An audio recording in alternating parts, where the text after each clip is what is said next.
حضرت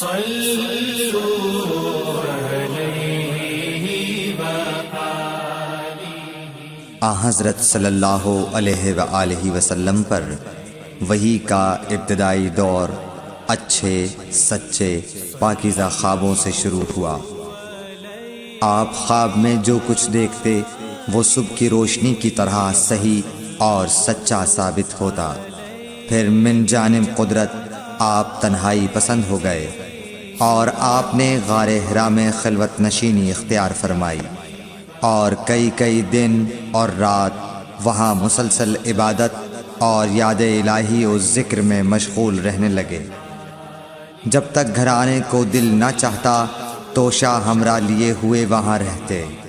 توشہ ختم ہونے پر ہی اہلیہ محترمہ حضرت خدیجہ رضی اللہ تعالی عنہا کے پاس تشریف لاتے اور کچھ توشہ ہمراہ لے کر پھر وہاں جا کر خلوت گزین ہو جاتے۔ یہی طریقہ جاری رہا یہاں تک کہ آپ پر حق منکشف ہو گیا اور آپ غار حرا ہی میں قیام پذیر تھے کہ اچانک حضرت جبرائیل علیہ السلام آپ کے پاس حاضر ہوئے اور کہنے لگے کہ اے محمد پڑھو۔ آپ فرماتے ہیں کہ میں نے کہا کہ میں پڑھنا نہیں جانتا۔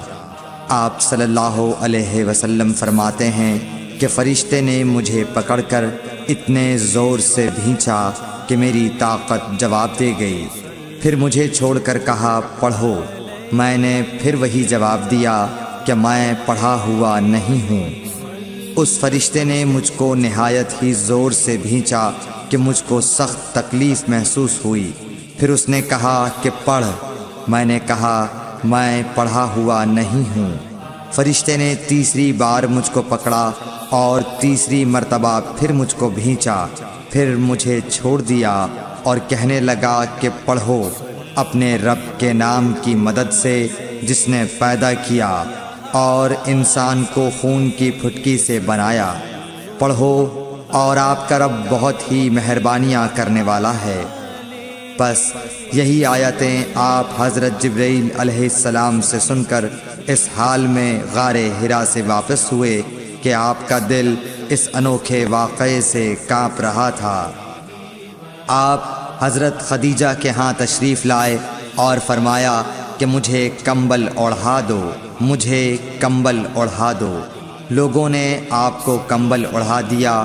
جب آپ کا ڈر جاتا رہا تو آپ نے اپنی زوجہ محترمہ حضرت خدیجہ رضی اللہ تعالی عنہا کو تفصیل کے ساتھ یہ واقعہ سنایا اور فرمانے لگے کہ مجھ کو اب اپنی جان کا خوف ہو گیا ہے۔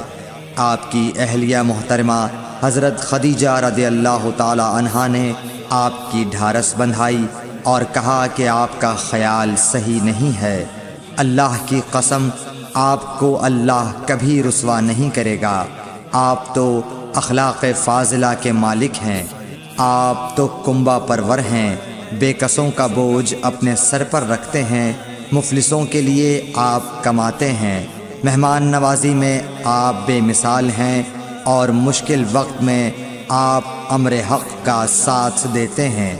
ایسے اوصاف حسنہ والا انسان یوں بے وقت ذلت و خواری کی موت نہیں پا سکتا۔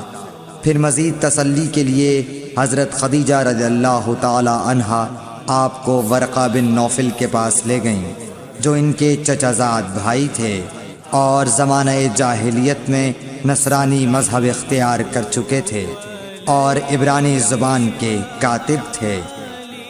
چنانچہ انجیل کو بھی حسب منشائے خداوندی عبرانی زبان میں لکھا کرتے تھے۔ انجیل سریانی زبان میں نازل ہوئی تھی، پھر اس کا ترجمہ عبرانی زبان میں ہوا۔ ورقہ اسی کو لکھتے تھے۔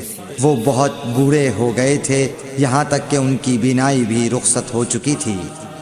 حضرت خدیجہ رضی اللہ تعالی عنہا نے ان کے سامنے آپ کے حالات بیان کیے اور کہا کہ اے چچا زاد بھائی، اپنے بھتیجے محمد صلی اللہ علیہ وسلم کی زبانی ذرا ان کی کیفیت سن لیجئے۔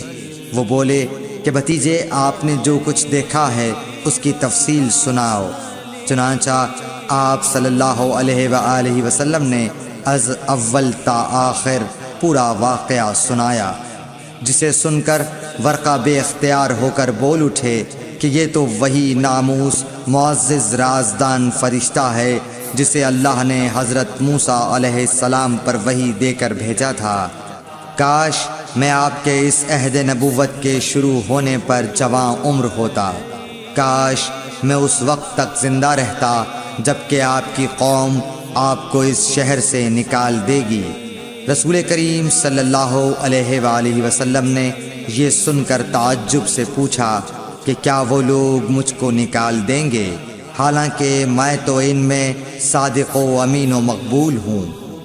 ورقہ بولا، ہاں یہ سب کچھ سچ ہے، مگر جو شخص بھی آپ کی طرح امر حق لے کر آیا لوگ اس کے دشمن ہی ہو گئے ہیں۔ اگر مجھے آپ کی نبوت کا وہ زمانہ مل جائے تو میں آپ کی پوری مدد کروں گا، مگر ورقہ کچھ دنوں کے بعد انتقال کر گئے، پھر کچھ عرصے تک وحی کی آمد موقوف رہی۔ صحیح بخاری حدیث نمبر 3۔